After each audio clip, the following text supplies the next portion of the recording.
që si ministër i jashtëm i ka bërë Socialisti Taulan Balla ka publikuar një vendim të gjykatës së lartë që ka vendosur shpalljen të pavlefshme të akteve procedurale për procesin ku Lulzim Basha akuzohej për shpërdorim detyre dhe pabarazi në tender në kohën kur ishte ministër i transportit, ku në thelb të akuzave ishte rruga e Kombit. Në rrjetin social Facebook Balla shkruan se Lulzim Basha nuk është gjykuar akoma për krimet e shpërdorimit të detyrës dhe të shkeljes së pabarazisë së pjesëmarrësve në tendera apo ankande publike. Sipas Ballës, gjykata nuk është shprehur për krimin e shpërdorimit të detyrës, ndaj prokurori i përgjithshëm duhet, pa humbur kohë, të lexojë vendimin e gjykatës dhe të rifillojë hetimin. Mëtej Balla ka paralajmëruar se ditët në vijim do të publikojë faktet e reja që mbështesin rihapjen e hetimit ndaj personit në hetim Lulzim Basha.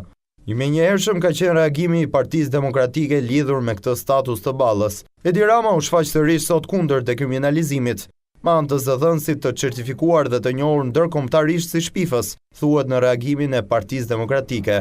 Sipas saj, këto reagime janë përpëlitjet e krerëve të mazhorancës që gjenden në ethet që u shkakton dekriminalizimi, sepse janë ata Edi Rama dhe Ilir Meta, autorët apo krijuesit e inkriminimit masiv të administratës, institucioneve dhe parlamentit. Partia Demokratike paralajmëron se do ta çojë deri në fund dhe me çdo çmim këtë betejë për interesin më të lartë të vendit.